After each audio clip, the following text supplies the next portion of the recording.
নমস্কার, কেমন আছেন সবাই? তুলসীর স্বাদ খাওয়ানে আবার একটি নতুন ব্লগে সকলকে স্বাগত জানাই। আজকের ভিডিওটা একটু অন্য রকমের।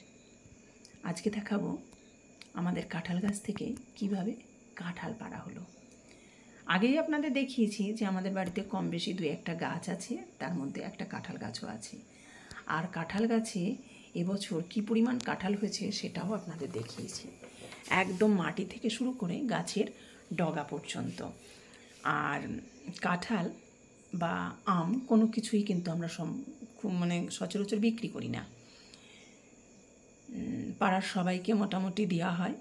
যত দূর চেনা জানা আছে প্রত্যেককে বলা হয় এবং প্রত্যেকে এসে নিয়ে যায়, সেটা এঁচোড় থেকে শুরু করে একদম পাকা পর্যন্ত।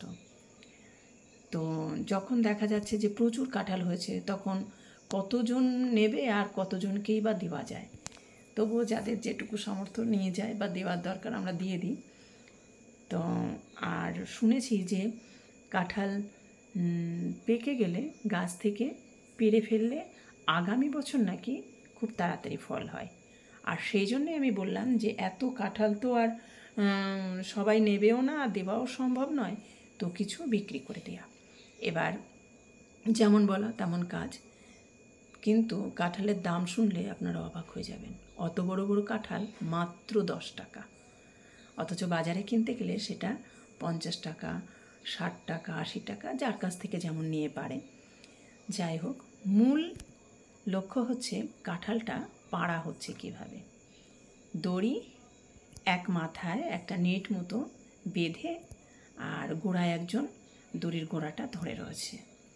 তো যিনি গাছে উঠেছেন তিনিও বেশ বয়স, তবে গাছে ওঠায় পটু। যা হোক, সেই জন্যেই বোধহয় তার দ্বারা অত ডগায় ওঠা সম্ভব। তো এই যে হচ্ছে কাঁঠাল পাড়ার সিস্টেম। একটা করে কাঁঠাল তার মধ্যে পড়ছে, আর নিচের থেকে দড়িটা লুজ করে দিয়ে নিচে নামানো হচ্ছে।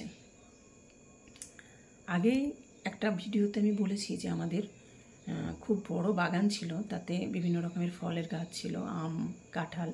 তো আমরা দেখেছি ওপর থেকে কাঁঠাল পাড়তো, আর নিচে দুজন ওই বস্তা 2 মাথা ধরে থাকতো, আর তার উপরে কাঁঠাল পড়তো। কোনোটা হয়তো ফেটেই যেত, কিন্তু এখন আর সেরকম কোনো সিস্টেম দেখছি না। এখনকার সিস্টেমটা কিন্তু আমার খুব ভালো লেগেছে, তাই আপনাদের সঙ্গেও সেটা শেয়ার করলাম। আর আমরা বলেছিলাম যে ওপরে যত কাঁঠাল আছে সব নিয়ে নিতে, নিচে যেগুলো আমরা মোটামুটি নাগালে পাবো সেগুলো কয়েকটা রেখে যেতে। ওনারা সেইভাবেই কাঁঠাল কেটে নিয়ে গেলেন। আর তারপরেও যেটা ছিল, যাই হোক, কম বেশি একে তাকে দিয়ে আমরা খেয়েছি। যাই হোক, ব্লগটি আজকের মতো এখানে শেষ করছি। ব্লগটি কেমন লাগলো কমেন্ট করে জানাবেন, ভালো লাগলে একটি লাইক দেবেন, আর চ্যানেলটি সাবস্ক্রাইব করে একটু শেয়ার করে দেবেন। ব্লগটি শেষ করছি। ভালো থাকবেন, সুস্থ থাকবেন, সাবধানে থাকবেন।